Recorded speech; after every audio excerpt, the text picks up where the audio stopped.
Welcome back to Retirement Today. I'm your co-host, Jonathan Berkland. With me here is Michael Reese. He's a certified financial planning professional, has been for over 25 years now. And here on the show, we talk about really all things retirement. Our goal is to help you get to and through retirement with confidence. And right now, Mike, we're talking about there's a lot of people out there that don't have confidence. According to the recent survey we've been discussing today, 25% is the population that has gotten to the point of, hey, I feel good about where I am. I've achieved 70% of my pre-retirement income, and they're living a confident lifestyle, right? But 75% aren't. Right. Big, overwhelming majority are living in retirement at a lifestyle that is, quite frankly, probably not where they want to be. Yeah. Now, there are probably some of them out there, like some people out there, they'll say, oh, you know what? I'm living on 60% of my income, but that's fine, because right before I retired, I paid off my mortgage, which represented a big number. Mm-hmm. And maybe that's okay. But generally speaking, you need to be at 70% or higher. So how do we get there? Like, what can we do to get there?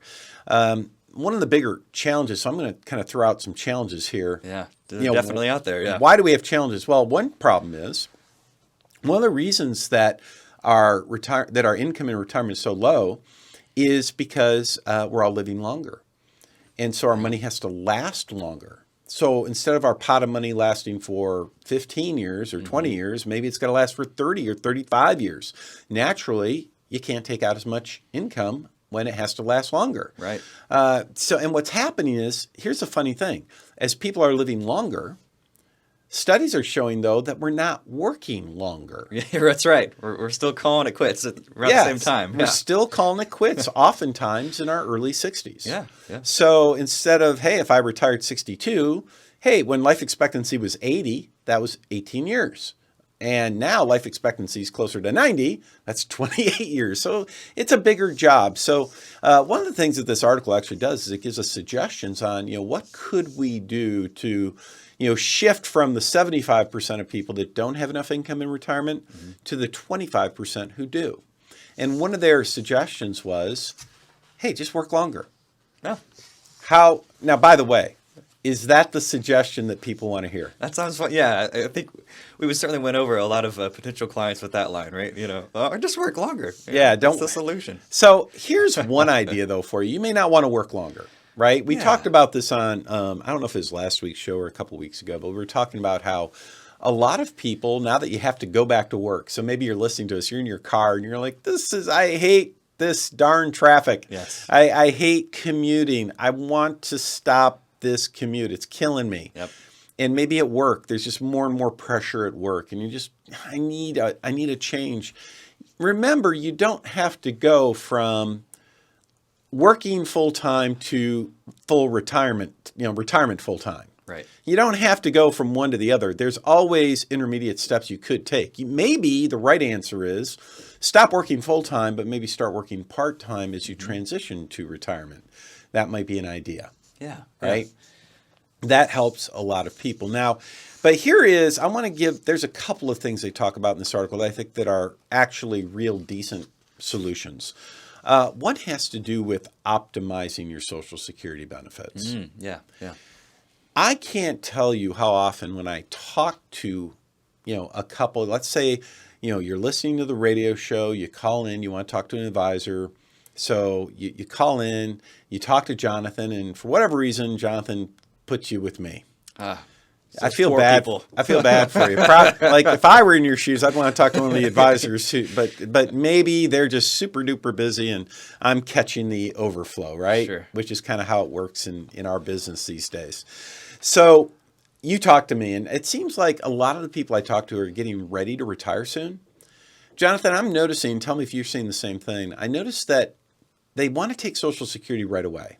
Yeah, early. That's right. That's the plan. Very few people want to delay taking Social Security. Yeah, you're right on that. Yeah. And part of that is they're worried that Social Security is going to go bankrupt because the media, let's call it the media that you should not be listening to is trying to scare you. Yeah, right. It's very much a get it while you can mentality, right? Right. I don't know how long I'm going to live, that kind of thing. Now, are there situations where you optimize your Social Security by taking it early? You bet there are. Yep. Of course there are. The question that I would ask you, though, before you start taking Social Security early is this. Have you sat down with a financial planning firm who focuses 100% of their time and energy on retirement planning? And has that firm taken the time to run some different scenarios for you so you could see in black and white, is that the right choice? Right. And by the way, I'm not talking about where you've got some report of here's how you optimize or maximize your Social Security. I'm talking about, because here's the deal, your Social Security does not exist in a vacuum. You have Social Security as one asset in retirement, but you also probably have retirement savings, for money in a 401k, money in an IRA, Roth IRAs, after-tax accounts. So Social Security is one element of your retirement plan. And you might run a report, hey, how do I get the most out of Social Security? You run the report and it says you should follow steps A, B, and C. Yeah. However, when you actually talk to a plan that lives and breathes retirement planning all day long, and you sit down with them and they start running the scenarios of not just your Social Security, but how does your Social Security connect with everything else? That's the key. And how are taxes going to affect how you collect your Social Security? Yeah. And they run all the math. It's surprising how often we say, well, gosh, yeah, I could get the most Social Security if I did A, B, and C. However, by doing A, B, and C, I end up blowing through all my other assets or something like that, or I end up paying way more in taxes. And at the end of the day, I would have been better off to get a little less in Social Security, but get way more in my retirement accounts and pay way less tax. That's right. That's right. So so have you done that? Have you had that conversation? I would bet that odds are you haven't. And we're often talking through that situation with people, and it's their eyes kind of open up. It's a new thing, a new concept, Yeah, and they're like, "Holy crap! Why didn't anybody tell us this?" How many times have you heard that? So many times, because the focus, like you said, is just on optimizing just Social Security, kind of in this vacuum, like you said, and that's not maybe the right way to approach it. You need to consider other factors. Yeah, that's right. Now, by the way, if you don't have any retirement savings and all you have is Social Security, then of course maximize it. Go right? for it. Absolutely. That you should, but for most people, you have other assets, especially as you're getting close to retirement.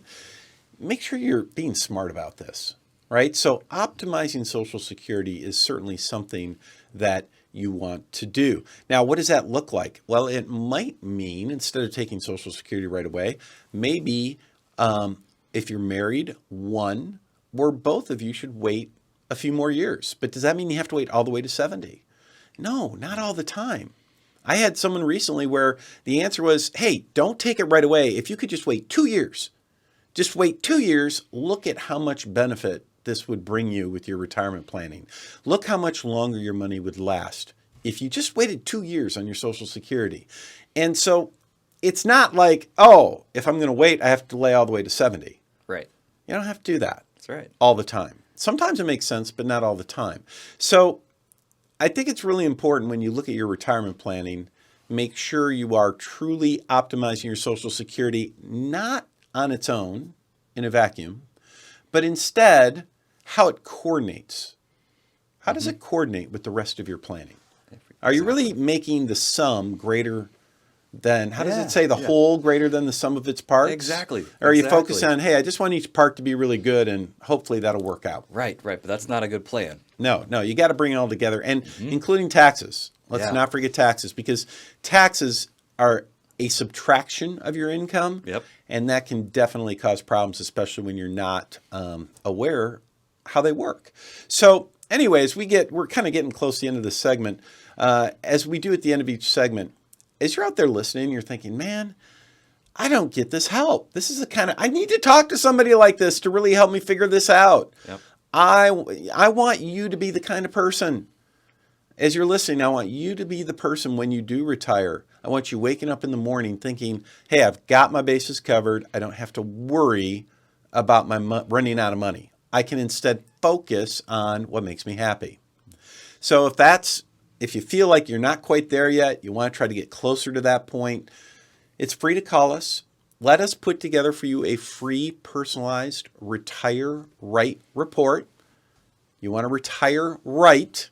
Risk, income, growth, healthcare, taxes. If you retire right, plan to retire right. That way it will help lead to retiring well. Exactly. Right? Yep. Retire right That's so it. you can retire well. Beautiful way to say it. So, Jonathan, there's a number. There is. First 10 callers, Yep. 500,000 or more saved for retirement. Let's get that out there. That's right. It's easy to reach out to us. Do so at 512-886-5850. Again, that number for you, 512-886-5850. It is after hours, so you'll get our answering service. Just leave your name, number, and set up a time to have a conversation with me. We'll talk through your situation, see how we can be helpful to you, get you to an advisor, and down the road we go. It's really That's that right. simple. Yeah, it's so easy. And what happens is once you get to an advisor, they're just going to talk to you and they're going to help you put together your current baseline so you know exactly where you are now. Yep. How valuable would that be to know? I mean, how are you supposed to plan if you don't know where you Yes, are currently? Exactly. So Right. that it's a free financial baseline. They say, here's where you are now. And then, depending on your situation, they may even put together some overlays to say, hey, well, if you did this one little thing or you did that little thing. And so again, just give us a call, 512-886-5850. All right, gang, we got to take a break. When we come back, I'm going to share a shocking development that Goldman Sachs recommends you do.